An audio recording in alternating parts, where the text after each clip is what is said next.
First of all, I have to ask if I'm on. Can you hear me?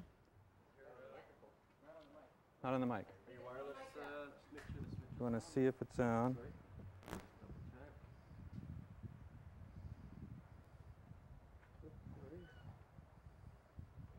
How about now? You hear me now? That's better. Modern technology. I am very glad to be here, partly because this is my new mission. Debbie said that I was a computer programmer for 20 years. That's approximately right. I actually was a school teacher for about 13 years and really enjoyed that. However, I was teaching public education. There's a lot of limitations on that. And they told us that we all had to take a computer class because it was the wave of the future. Well, I got bitten by the computer bug, and here I am, and I've been a computer programmer ever since. I just quit. That was the last year I taught. I quit and went into the field and kind of faked my way through for the first couple of years and ended up making a go of it. However, I have a little story to tell. This whole thing is a story. As a matter of fact, what we need here is a giant curtain, and what I would really prefer, and sometime I'll have a presentation like this, is that you won't see me at all. I will speak from behind the curtain, saying such things as, ignore the man behind the curtain. You've probably heard that. There is no wizard behind the curtain pulling the strings. As a matter of fact, there is. And I'm going to tell you the story about that and how that affects your lives. And a lot of you are familiar with how that works already, but I'm going to try to fill you in with a few details. To start off with, though, what I'd like to do is, I know that it's a warm day, but I want you to stand up because you're going to do a lot of sitting, and I want to listen to the rules first. I'm going to tell you what I'd like you to do. I'd like you all to stand up and face somebody next to you, find somebody close to you, and I'd like you to have a little arm wrestling contest. See, I want to know whether you can follow rules or not here. So I want you to stand up, and here's the way you win. Here's what I want you to do. I want you to win as many times as you can, okay? But you only get 15 seconds, okay? So everybody stand up. Let's get a little exercise here. Doesn't matter who it is next to you. And when I count down to 0, then I want you to start, and you only get 15 seconds. Now remember, the point is you want to win as many times as possible, okay? 3, 2, 1, go.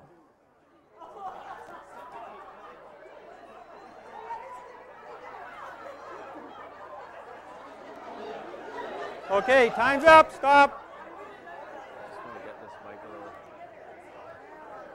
little. Okay, you can sit down. Thanks.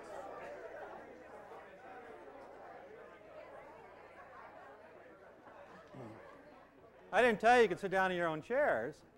Never mind. Okay, now I got to ask you a question. That was just to see whether you could follow directions or not. It looks like a few people have played this game before, but let me show you how to play it right. Deb, would you come up and help me for a sec? Because I saw a few out there that were doing it the same way that I did it when I first started. Why don't you just come right up here? Okay? Now, I don't know whether I'm stronger than her or not. I assume that I am. But it doesn't really matter. The point was we wanted to win, right? Okay. We got 15 seconds. You can count down if you want. I'm going to count. Every time I win, I will count. Every time she wins, she will count. Okay? 1, 2, 3, 4, 5, 6, 7, 8, on and on and on and on. Okay. Thank you very much. Who played like that? Well, a couple of you did. I told you I wanted you to win. You get the prize. Yes, you did miss something. I could have won 15 times in 15 seconds, maybe more. And I saw some of you out there going, you know, that's the way that you would normally play it. Welcome to Earth. What I found out, and I was almost 50 years old before I did, was that I didn't grow up in the land of the free. I grew up in the land of the slave. And what I found out was that it's a great Earth here. It's a great planet. But I refer to it now as penal colony Earth. And the trouble is that you haven't been told the rules. So part of my job is to fill in on the rules. The reason some of you lost there, some of you didn't even win once, is because you didn't know the rules.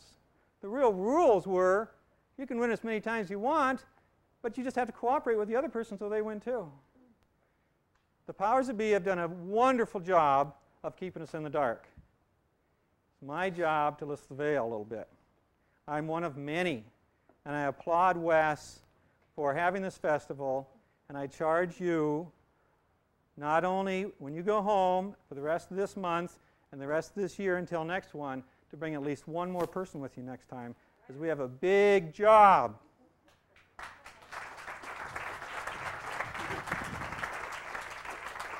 I'm around 50 years old. I don't know, because I wasn't real smart when I was born, and my parents lied to me a lot of times, so I'm not sure they told me the truth about when I was born either. Anyway, but I was almost 50, according to my records, before I got educated, and I have over 200 graduate credits. That's graduate credits. That's beyond college. I didn't even get educated until a couple of years ago. None of that education came from school. Do you know how many thousands of dollars I put into school?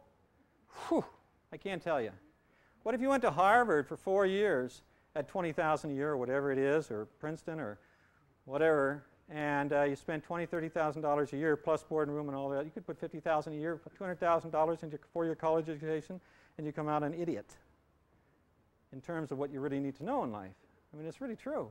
They can do things, but what they're prepared to do is to follow the rules. So what I'd like to do is I'd like to go into a little bit about what the rules really are. But first of all, I need to ask you a couple of questions. Work. If you can't see this monitor, it's okay. What's up here is not of supreme importance. What I have to say is of more importance. And then I gave you some handouts. For those of you who didn't have the handouts, all it is PMI Enterprises and what we have to offer. Okay? And Debbie has some more. If you don't have any, we'll get some to you, but share around. For those of you who do have them, I have some more at the table, and she can get them to you if you really need one. I have several handouts. One of them is called Who Can You Trust? Another one is What to Do on the Computer. So I have several things that you can take home with you. But don't worry too much about this monitor if you can't see it too clearly. Let me just ask you a couple of questions, though, in terms of why you're here. You could have been certainly on the beach or someplace where you can be having fun and possibly be cooler. But my guess is that you're here because not only do you want to learn, but there's something driving you here.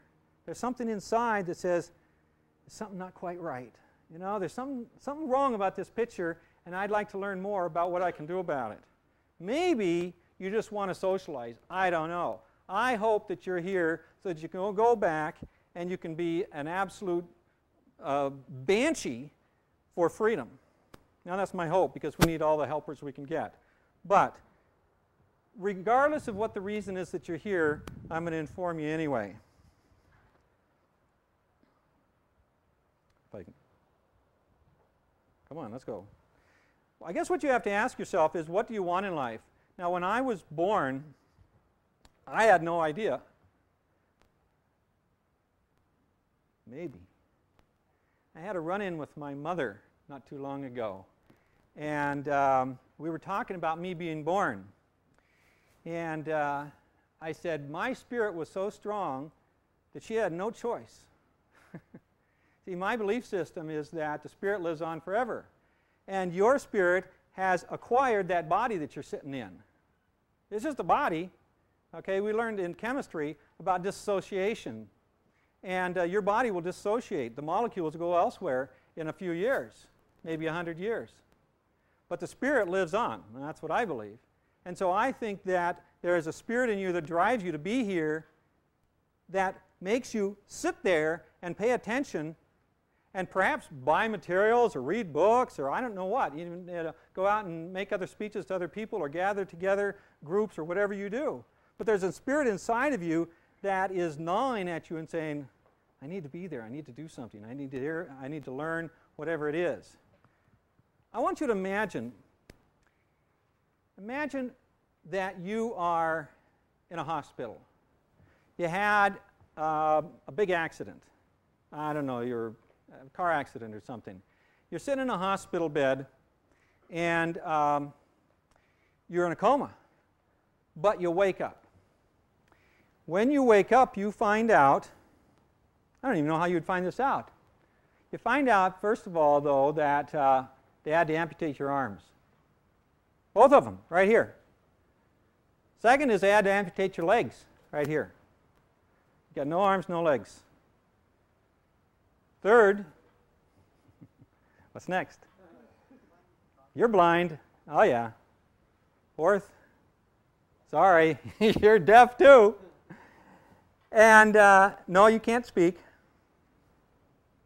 Can you feel? Yeah, you can feel. You can feel them doing things to you. But that's it. You can't communicate, you can't hear, you can't see, you have no arms, no legs. But you have a very active mind. Very. It's brilliant. What are you going to do? You're going to lay there? Of course you're going to lay there. You don't have any choice. Is life worth it? Got to ask yourself. What is life? What do you want in life? What if you were just a body and you couldn't do anything? Would it be worth it just to have thoughts? Well, you know, I have a very active dream life. And I remember my dreams. It's great. And I remember one in which I was on a air mattress. And the air mattress was like a magic carpet. And all I had to do was grab the front of it, lift it up a little bit, and I'd zoom really fast, like those racers in Star Wars. And I'd go anywhere. I have lots of dreams like that. Okay? So if you were just a body with no arms, no legs, blind, deaf, et cetera, would life still be worth it? Well, couldn't you dream? I mean, you could have a really good time, couldn't you? I mean, that's all you could do. But you are so lucky because you have a body that can walk around, that can hear, that can see, that can speak. I mean, your selfhood, your spirit, and your body together have so much potential. Think of how much more you can do than just a body laying in a bed. You have incredible potential. You can do anything. I was a computer programmer sitting in front of a computer for 8 hours a day writing custom programs for people. They'd tell me what the specs were, what they wanted, and I'd give it to them, and then I'd revise it and give it to them. And that was very creative, it was enjoyable. But I love doing this. I was a school teacher for 13 years, and I enjoyed that. But I love doing this. Now, some of you may think that you're not a speaker, but you have friends, you have relatives. What can you do? Well, you have to decide, what do you want in life? Do you want to just carry on, get up in the morning, go to work, come back? If you're here, I assume that you value certain things, such as freedom of expression. That's important. You want the freedom of travel so you can come places like this. You want freedom to live and work where you want. What if I told you you had to live in Ethiopia? Lots of other countries are really not pleasant. It may be hot today, but I don't think you know what it's like to live at 120 degrees, no shade, no water, all just sand. You have to decide what you want, but you have some freedoms here. But these are things that I guess that this is what you would really like to have. Freedom to determine your family composition. Do you want to have kids? Go to China. You can only have one kid or you get severely penalized. Okay? Freedom to buy what and where you want. At least we can still buy what, well, sorry, Canada. This is Canada. That's right. You can't buy what you want here. You have the banned list. I got my books through this time, but every time I come across the border, I feel lucky. So you don't have total freedom to buy what you want and where you want. You do still sort of have freedom of expression, but see all these freedoms? Including to be able to not do what you don't want to do. They're going away very quickly. The noose is being tightened. The squeeze is on. And I get emails, I get faxes, I get phone calls, I get newsletters, I get books. I'm at seminars. I go to as many seminars to listen as I do to speak. And the noose is being tightened. All of these freedoms are in great jeopardy. I ask you, what is freedom? Well, freedom has a lot of different words to it. Independence, autonomy, liberty. But basically, it's the ability to do what you want when you want to do it. And when I grew up, I was told that I was raised and born in the land of the free. America, the greatest country on earth. And then there was Canada too, but that was fairly free, but it wasn't like America. That's why I told you in the beginning that my parents lied to me. Why did they lie to me? Because they were lied to. They told me what they knew. They did the best they can. They did the best they could. They can only tell me what they were told. But I learned. There's a lot of constraints on your freedoms. And the problem is that the powers that be know how to constrain those freedoms. Because they want all those same freedoms that you want, but they only want them for themselves. They want good, obedient slaves. What does all this have to do with privacy? Well, that's the good part. Because what I endeavor to do is to help you learn their tricks so that you can turn the tables on them. So that you can do whatever they're doing to constrain your freedoms. And you can keep your freedoms, what you do have left, expand on them, and prevent them from putting the squeeze on even more. Let's take a look at some of the rules. The question is, who are you? I was at a conference in Cancun a couple of months ago. 3,000 people. Some people have heard about that. And I started asking this question. Who are you? John Smith? I have it in upper and lower case and all uppercase. Some of you have heard this. And if you take a look at almost all your government documents, you'll see them all uppercase letters. I write my name in upper and lower case. You probably write your name in upper and lower case. Uppercase letters are acronyms. Basically, a name written in all uppercase means that it's an acronym. It stands for something, like IBM stands for International Business Machines. Okay? NATO stands for something. It's an acronym. Okay? If you capitalize proper nouns, you capitalize the first letter. You don't capitalize all the letters in them. So anyways, at this conference, and I asked people, what is your real name? Are you the name in all upper caps that the government gives to you? Or is your name in upper and lower case like mine? And I had a name tag like this. It was an upper and lower case. And they all look down at theirs and they go, oh, my name tag's in all upper case. So I went to the leaders of the conference. I said, would you please not write all the names in upper case? You're acting like the government here. And, you know, again, it was ignorance. So anyway, they said they were going to change it for next time. Here is my goal, though. That's what I endeavor to do. And I don't want you to do this now because we need to know who you are. But this is what you're going to do for the system. You're going to take this and you say, whatever you think I am, it isn't. No more. That's gone. It's dying. You can't just kill it and all of a sudden it's dead. Okay? Some people say, can I just drop out? I just want to disappear, you know, and I don't want to have the name anymore, and it's all linked and all this sort of stuff. Can I just disappear? And I said, well, yeah, you can go live on an island someplace or disappear in the middle of the desert, but do you want to really do that? So it's a process, and that's what we're going to go through here.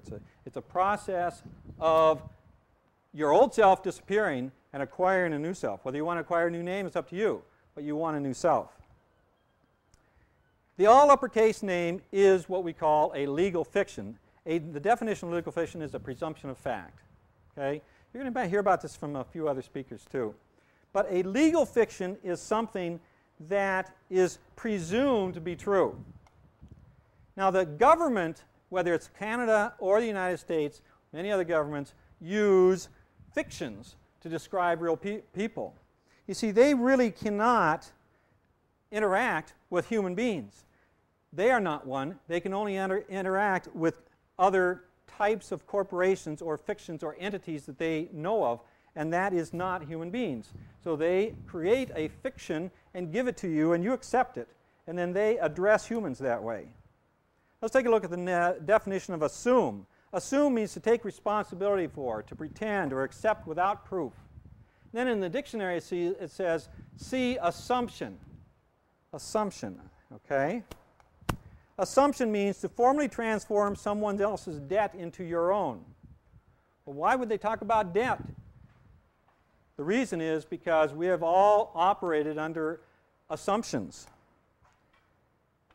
A legal person is a body of persons or an entity such as a corporation. Let's take a look at lawful. Lawful refers to the spirit of the law which is a natural law. For instance, let's say that there was no law against murder. Would it still be wrong to commit murder? Sure, that's part of the natural law. We don't have to have a written law to not kill each other. That's part of the natural law. Okay, that is lawful. Legal refers to the letter of the law or what is written by legislators or governments. Now the fiction, there are many fictions that the government creates. Here's a couple of them. The state of Idaho or the province of BC, British Columbia. Those are all written uppercase. They are fictions that are created by government entities. Those fictions issue certificates. Now the certificates are for another fiction or an entity. Okay? You have a lot of people in Canada carry around the birth certificates. And most people in the United States don't do that, but they look similar. Okay? They are created for a legal fiction that has been created so that they can deal with you. The birth certificate is the government's legal instrument for its legal title of ownership to you, or really not to you, but to your fiction name. The birth certificates are sent to the State Bureau of Vital Statistics or whatever you have here in Canada, then registered with the Department of Commerce as a surety or a guarantee. For what? Why would they go to the trouble of giving you a certificate? What difference does it make? Why do you have to have a certificate to be born? If some of you go out and have children right now, the hospital is going to nag and hassle you about having a birth certificate. Why would they do that? Who cares? Because these things, your labor is bought and sold on the open market. These things are actually used as surety for bonds and guarantees for loans on the international market. They don't even have to have a certificate anymore, just something on the computer is all they need. Okay? A certificate is a document evidencing ownership or debt. Let's take a look at a certificate. I think you can't probably see it from clear back there. Here's a birth certificate for somebody from Canada. And I'll read you what it says at the bottom. Revenue. Oh, I can't read that word. Revenue receipt, I'm sorry. D228 something for treasury use only. Revenue receipt for treasury use only. So it's a receipt. Did the government get something? You bet they did. Did they get you? Depends. Did you make the assumption that you are the uppercase name on the birth certificate? That's quite an assumption to make. I guess I did because I've been using that thing. Well, I used to use it all the time. My parents gave it to me, and I assumed that that was okay. I didn't know the government was selling me into slavery. What's the problem? Oh, it is? Okay, that's all right. That's okay. So anyway, what you have to realize is whenever you use that birth certificate, you are using something that is a certificate of surety to guarantee a bond for your labor. Some of you have heard of these big programs on the international market that are going to millions of dollars, tens of millions, hundreds of millions, billions of dollars. They use the labor from countries as a surety for those loan guarantees. Like the IMF does a lot of these, the World Bank, and they will go and they will offer a loan to a country for building roads or dams or their infrastructure, and the citizens become the surety for that loan. In the United States, birth certificates are similar. So what they've done is taken a real person and turned it into a fiction. You start out with a birth certificate. Hey, you only start out being born. All you do is come out of the womb and you're born, and they automatically slap a certificate on you. And by the way, I've had people tell me that they will hound you in the hospital to get that birth certificate. And if you say no, they won't want to let you go home because the hospitals get paid for those. And I talked to one guy who says, I actually had to sneak my wife out of the hospital and my baby out. We finally got home, and they started sending us threatening letters. You're given a birth certificate when you're first born. That's followed by a social insurance number, a social security number. Got to be registered. Got to have a number. There are enumeration programs all over the world for registering every single baby, no matter where they are and no matter what country they're in. So you start with a birth certificate, followed up by a social insurance number. Come on here. soon followed by school registration and vaccination. They want to know who you are. And that social insurance number is probably going to be used for school registration. Kid grows older, junior high, high school, now you have a driver's license. Another number. Social Security or social insurance number is attached to that, followed by a job. What do they want to know? Social insurance number. First thing they want to know. Might want to know whether you're qualified too, but if you want to get hired, they want to know your social insurance number. Now you have money because you got a job. You go out and get a bank account. What do they want? Social insurance number again. Follows you. Followed by credit. You have a job. You have money. You are so lucky you get credit. As a matter of fact, I have a son who is college age, and every time he goes to the bookstore, they load up the bags that he buys his books in or supplies with credit card applications. He doesn't have any credit. I told him, don't you dare ever get a credit. But they load them up. They want to get them started early. In fact, they're even giving debit cards to grade school kids to get them started using credit cards or credit type cards, plastic cards instead of money. So there you are, stuck with credit. And then they always want to up your limit. They want to get you established. And then, as you grow older, you start getting licenses. Now you're more educated. You have a job. You can start getting licenses like maybe a pilot's license, or maybe you want to get a license to practice law or public accounting.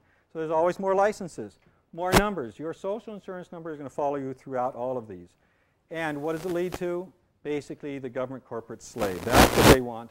They are training you from the get-go.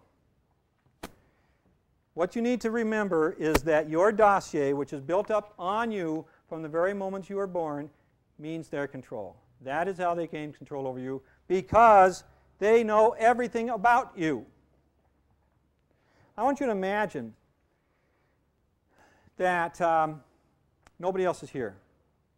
It's midnight. It's a cloudy night, and so you can't see the moon, no stars. It's dark, pitch black right here. No lights around anywhere. None of the neighbors are home, and so it's very dark. All of you are here, but you're not under this tent. There's only you right in the middle. Now everybody else is here, and you see people walking around, milling about, kind of in the shadows. All of a sudden, something hits you right in the stomach, hard, like a ball of some kind. You know what it is. And you go tumbling over, and you say, geez, well, I don't know what's going on here. And pretty soon somebody comes and tackles you. Okay, you don't know who it is. They have a mask on. They're dressed in black. You didn't even see them coming. Pretty soon somebody else comes and hits you. And they're tackling you, and they're running off with this ball kind of thing, and they're throwing it at you, and you're thinking, what is going on? And somebody yells out, play the game. You're saying, what game? I don't know what game. Tell me, I didn't even know I was in a game. When you were born, did you know you were in a game? Nobody told you. Did anybody tell you the rules? It's like the arm wrestling. Nobody told you all the rules. Here we are playing a game, and here's the situation. It's dark. You don't know the rules. You're not sure if you're playing a game. You think you are. People are demanding that you play. You don't have any plays because you don't have a playbook. You don't even know the name of the game. You have no padding. You're standing there naked in the dark, and you're deaf. Now here's your opponents.